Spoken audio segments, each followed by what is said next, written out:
네이버에서 AP투자연구소를 검색하시고 홈페이지로 들어오세요. 김영재 소장이 매일매일 실시간으로 추천 종목과 시황 분석을 진행하며 장 마감 후 결산 내역도 투명하게 공개하고 있습니다. 주식이 어렵고 종목 찾기가 힘든 분들을 위해 무료로 진행하고 있습니다. 네, 안녕하세요. AP투자연구소의 임성을 팀장입니다. 오늘 알아볼 기업은 우리기술투자, 코드 번호는 041190입니다. 현재 시각 6월 9일 수요일 1시 28분을 지나고 있습니다. 네, 전일에 이어서 리뷰를 진행하게 될 것 같고요. 오늘도 좀 추가적인 약세 흐름을 보여주고 있는 게 이제 우리기술투자죠. 저점을 지켜줄지 아니면은 이탈하지 않고 다시 한 번 더 반등세를 보여줄지.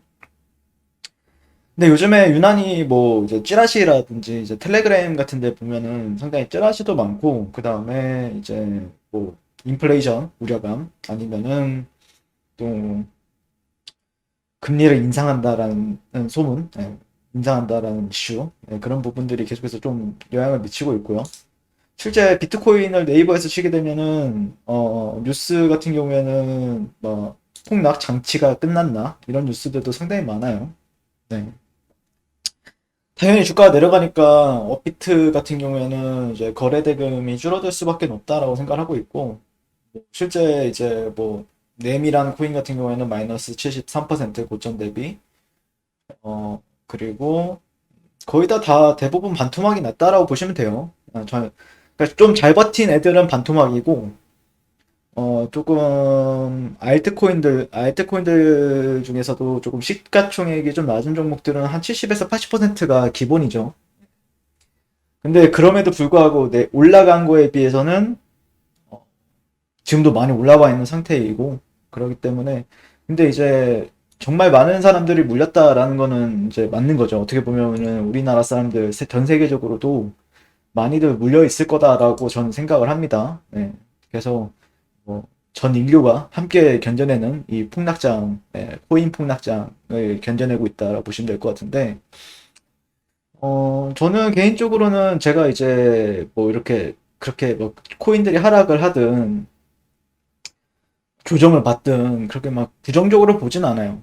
왜냐면은 이런 시장을 너무 많이 경험을 해봤고, 예, 그러기 때문에 조금, 이번 조정이 어떻게 끝날지를 좀 지켜보고 있는데, 근데 이제 많이 그 해외 트레이더들이 얘기하는 거는 그런 얘기를 많이 하더라고요. 어, 그러니까 이제 해외 트레이더들 같은 경우에는 EMA 선을 많이 봐요. 보통. 지표. 네, 안 되나? 볼륨을 삭제하고, EMA. EMA 선이 뭐냐면은 이제 지수이동평균선이라는 건데, 지수이동평균선 50일선 그리고 뭐 200일선 이런 걸 되게 많이 보거든요. 해외 트레이더들은. 그러니까 우리나라가 주식시장에서 20일, 60일, 뭐 120일선 이렇게 보듯이 해외 트레이더들 같은 경우에는, 그리고 이제 비트코인은 24시간 365일 하죠. 그러니까 이 평 보는 것도 조금 달라요. 근데 보통 이제 지수이동평균선인 50일선을 많이 보죠. 근데 보면은 여기를 저는 개인적으로는 여러분들께 설명드렸던 거는, 그래도 차트의 흐름상 비트코인 같은 경우는 여기를 좀 지켜주는 게 어, 좀 맞다라고 판단하고 있거든요. 왜냐면은 여기를 못 지켜주면은 조금 침체 국면이 좀 오랜 시간이 걸려요. 살짝 걸려요. 조정의 시간이 살짝 걸리고, 그렇기 때문에 개인적으로는 제가 만약에 이제 비트코인 같은 경우에는 맥시멈이 지금 라인이에요. 맥시멈이 최대, 그러니까 만약에 26,000달러까지 간다라고 하면은 꼬리가 길게 달리면서 올라와 줘야 되는 뭐 이런 그림 기대를 해보고 있고, 실제 지금 구간에서 올라가는 게 좀 맞다라고 판단을 하고 있습니다. 네. 적절하게 조정은 받았다 어느 정도. 그리고 50에서 60선, 여기 이 중심값 있죠. 그러니까 이게 무슨 레벨이냐면은, 그러니까 피보나치 레벨을 많이 해외 트레이더들은 많이 봐요. 그러면은 어디가 기준점이 되냐. 이런 저점, 그리고 여기 고점. 고점 대비했을 때, 여기가 대략 40% 정도, 38점이, 그 다음에 여기가 한 50, 여기가 한 60%예요. 비율로 보면요. 그러니까 보통 이제 조정이 이제 진짜 강한 종목이다라고 하면은 보통 이제 40%에서 38.2 여기를 보통 안 깨거든요. 실제 종목이 조정을 받는다고 하더라도 이렇게 올라가는 게 이제 아, 이 종목은 진짜 강한 종목이다라고 판단하는데 보통 근데 그렇지 않다라고 했을 때는 어 보통 이제 60에서 50% 중심값에서 이제 올라가죠. 네, 그러니까 저는 여기가 좀 맥시멈이라고 주봉 관점에서도 여기가 조금 맥시멈이다라고 보고 있어요. 그래서 개인적으로는 이런 데서 뭐 꼬리가 저점이 이탈한다고 하더라도 꼬리가 길게 달리면서 조금 다시 한 번 더 살려주는 흐름. 네. 요즘에 보면은 뭐 이렇게 이런 네이버에서만 찾아봐도 이렇게 뉴스가 상당히 안 좋고요. 근데 바닥권에서는 보통 뉴스가 안 좋죠. 뉴스가 왜 이렇게 안 좋을까 이걸 좀 고민해 볼 필요는 있다라고 생각을 하고요. 네, 왜냐면은 내가 주체라고 하더라도 뉴스를 좋게 보낼 것 같진 않아요. 왜냐면은 내가 매수를 계속해서 이 안 좋은 뉴스가 나오면은 사람은 어쩔 수 없이 이 스트레스를 받거든요. 보통. 그러니까 내가 종목을 들고 있는데 자꾸 안 좋은 뉴스가 막 계속해서 매일매일 때려요. 뭐 암호화폐, 비트코인, 뭐 업비트 이런 거 치면은 안 좋은 뉴스가 상당히 많잖아요. 그러니까 스트레스 받다 보니까 그냥 조금 비중이라도 덜어낼까? 아니면은 좀 팔까? 내려오면 다시 살까? 이 생각을 많이 한단 말이죠. 네. 네, 뭐, 없는 악재도 만들어내고, 네, 최근에는 보니까 뭐, 미국 정부에서 뭘 이제 비트코인을 수거해 갔다, 뭐 이런 것도 나왔었는데, 유난히 그런 게 있죠. 유난히. 네, 유난히. 금리 인상 같은 경우에는 어떻게 보면은 조금 정책적인 부분이니까, 중앙은행의 기조에 달려있는 부분인데, 유난히 그런 게 많이 보이죠, 요즘에는. 그래서, 개인적으로는 이런 뉴스는 그렇게 나쁘다라고, 물론 뉴스가 나쁘긴 한데, 실제 흐름 자체로 본다라고 하면은, 얘네들도 올려주기 위해서 이렇게 자기네들이 매집을 해야 되니까, 이렇게 좀 하지 않나라고 바라보고 있는 거고요. 어떻게 보면은 시장과 반대로 해서 나쁜 결과가 있어 본 적은 거의 없거든요.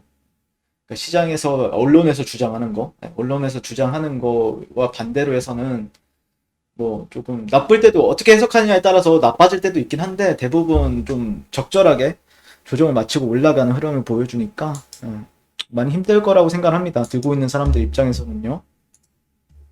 차트도 무너진 건 사실이죠.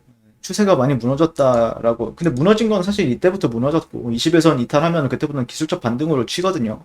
근데 이제 어떻게 이제 바닥을 다지느냐 이런 부분들이 좀 중요하다라고 생각을 하고 있고 이때도 예전 기억나신 분들은 계실지 모르겠는데 이때도 주가가 상당히 강하게 올라갔어요. 예, 거의 저점 대비해서 200%가 올랐어요. 이때. 예. 오히려 이때 상승보다 지금 이게 차트가 지금 선형묶음을 되어 있는데 진짜 로그 눈금을 보게 되면은 첫 번째 상승폭이 더 컸어요. 첫 번째 상승폭이 더 컸고 그 다음에 두 번째 상승폭 같은 경우에도 한 두 번째 상승폭 저점 그러네요. 이게 좀 더 크네요. 네, 여기로 하면 여기 더 크고 여기로 하면은 비슷하네요. 비슷합니다. 비슷한데 근데 예전에 어떻게 올라왔는지 보게 되면은 120선 정도를 좀 맞고 다시 올라갔던 게 있죠. 120선 어차피 시간이 지나면 지날수록 120선은 올라가요. 근데 이제 아무래도 이제 지지를 어디서 받는지 120선에서 무조건 받는다라는 것도 없는 거고 그렇기 때문에 저는 개인적으로는 조금 차트를 조금 좀 살려주는 흐름을 만들어준다라고 하면은 괜찮은 거래 기회를 제공하지 않을까 바라보고 있고 최근에 뭐 외국인들이 조금씩 사는 거 있는 것 같은데요. 네. 흐름만 본다라고 하면은 일단 여기 저점을 기준으로 잡는 게 맞죠. 지금에서는. 네. 근데 흐름을 보게 되면은 일단 저점 이탈이 나온다고 하더라도 반등을 준다라는 관점이에요. 그리고 저점이 또 이탈이 한다라고 해도 반등을 또 줘요. 이런 식으로. 또 저점이 이탈하면 또 반등을 주죠. 네. 약간 계단식 하락이랑 느낌이 비슷하죠, 지금. 첫 번째 계단, 두 번째 계단, 세 번째 계단. 근데 얘가 만약에, 그러니까, 여기를 제가 기준을 잡는 게, 여기를 또 이탈하면은 이제 네 번째 계단이 만들어지는 건데, 여기를 만약에 살려준다라고 하면은, 오히려 쌍바닥에 대한 관점으로 지켜보는 사람들도 많을 수 있기 때문에, 어떻게 살려주는지 지켜볼 필요가 있다라고 바라보고 있습니다. 자, 그리고 네이버에서 AP투자연구소를 검색하시게 되면요. 홈페이지로 이제 접속을 하실 수가 있죠. 네, 그래서 2021년 무료 추천 종목에 가시면은, 저희 김영재 소장님께서 매일 아침마다 무료 추천 종목을 드리고 있고요. 그 다음에 AP 메신저를 클릭하시면은 이제 카톡 친구를 맺고, 그 다음에, 어떻게 보면은 이제 저희가, 그 텔레그램 방을 운영하고 있는데, 거기서 이제 저희가 생각하는 부분들, 뉴스라든지 이슈, 주도주, 아니면 종목 추천까지도 저희가, 언급을 드리고 있으니까 그 부분도 참고하셔서 잘 매매하셨으면 좋겠습니다. 감사합니다.